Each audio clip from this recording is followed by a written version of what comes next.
ఒక కస్తుడు మనం పిలిచి మా దేవుడు ఎవరో వాళ్ళంటే వీళ్ళే చెప్తున్నారు, మీ దేవుడు మీకు గొప్ప, మా దేవుడు మాకు గొప్ప, మీ దేవుడు కూడా గొప్ప అని వీళ్ళే చెప్తున్నారు.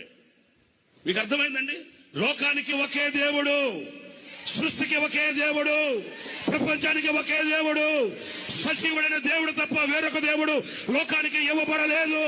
యేసు నామమే తప్ప వేరొక నామమే లోకములో ఇవ్వబడలేదు.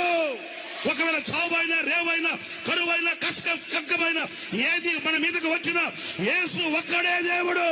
యేసు తప్ప వేరొక దేవుడు లేడు, లేడు, లేడు. యేసే సజీవుడు, యేసే మాట్లాడువాడు, యేసే సంచరించేవాడు. యేసు క్రీస్తు తప్ప వేరొక దేవుడు లోకములో లేడు.